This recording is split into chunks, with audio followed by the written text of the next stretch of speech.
Best tire dressing. So welcome to another video, and in today's video I want to talk about tire dressing and specifically this word best. Why do I hate the word best? Well, because best is subjective, meaning best what?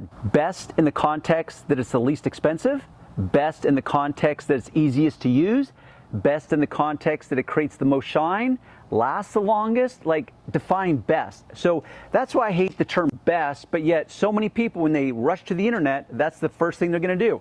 Best tire dressing. So I'm going to show you what I consider the best, but not only that, I'm going to tell you why I consider it the best.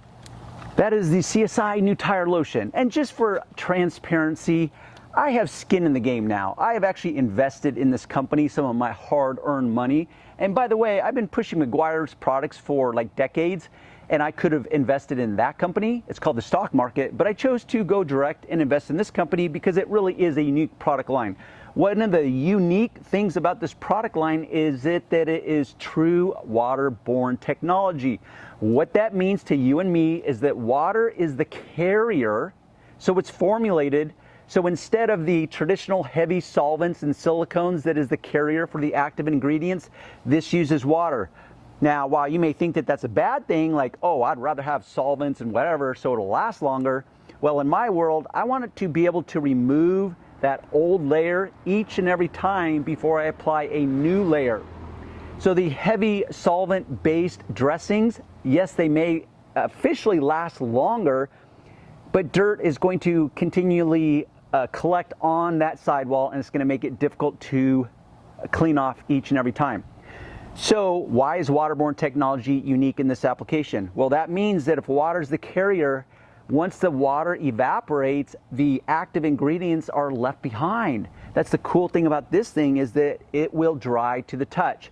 That means two things specifically. You're not going to get the overly greasy smudge or skid mark against your clothes like you would a traditional dressing. But because your tire's still going to get dirty, yes, you're still going to get some dirt in the form of a skid mark if you touch your tires. It's just going to be less. Secondly, that means because it's drying completely to the touch, there's going to be zero tire sling. So on a white car, that's especially problematic because that tire sling will generally be black in color, and it's going to show very directly and distinctly against the backdrop of a white painted car. So that's why I choose this, or one of the many reasons. It's also economical.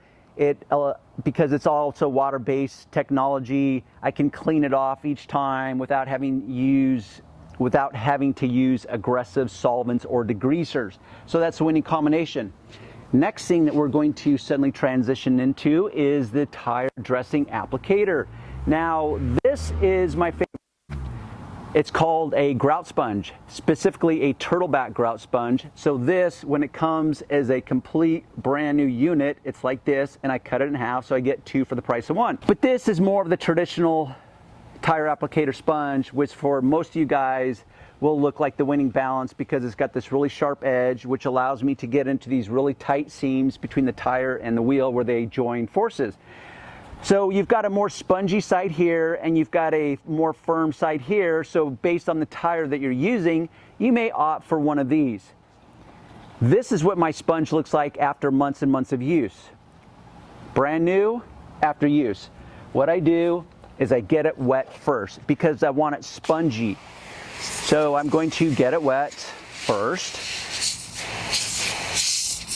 And I'm going to make sure it is completely saturated. And now I'm going to wring out as tightly as possible any excess water. One of my rules, you always check the manufacturer's labels for directions and use. Another one of my rules is you always shake the product first before you use it. Now, when it comes to tire dressings, because there's this thing called overspray. So I don't care whether you're indoors or outdoors, air happens. Wind current happens. It's just sometimes more, sometimes less. Here in the outdoor elements where it's unprotected, I have to fear the wind elements more. So if I was just to shoot this in the straight air, that overspray is going to float into unwanted areas, specifically my car. So I'm going to shoot it onto the pad, and I'm going to just finesse that trigger so I'm not like consuming disturbing amounts of tire dressing to get it on my sidewall, because it doesn't require that much.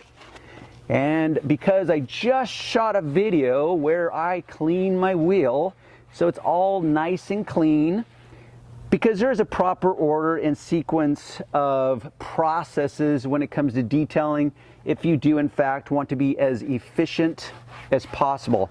And efficiency has to do with saving your time. So I apply a healthy coat. One thing that very few people talk about is, I don't care what you consider the best tire dressing is, they don't consider the rubber composition of the sidewall. Not all tires are created equal, like everything else in life. So your sidewall will affect the results just as much as your choice in dressing. So I can take a very cheaply made tire. For example, off-road tires are made differently than a performance tire like this. So I know that if I take any dressing, any best dressing in the world, it's only going to be able to perform on a poorly made or poor composition tire sidewall. So just know that that will affect the overall appearance and effect just as much as your choice in a tire dressing. Now what I'm going to do is I'm going to let this dry. What I want to happen is the carrier, since it's water, it's going to evaporate and it's going to leave the active ingredients in place, and it's going to maintain the shine. If I want to come back in after 10 minutes and apply additional coat, then I can do that. Honestly, I don't need to. This is enough shine for me in my car, in my world, and I'm good to go.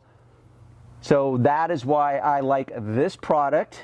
That's why I like this applicator. But you do have choices. I'm not trying to push any single product down your throat. I'm just telling you, what does Darren do? So, boys and girls, until the next video, but what I'd like you to do is, in the comments below, leave me a comment. Did I apply a voice of reason? And if I did, what was that one point that you thought, oh my gosh, I did not consider that? Or you want to come in and kind of debate it, as in present an alternate argument. How about that? So leave me one of those two comments. Until next video, we'll see you then.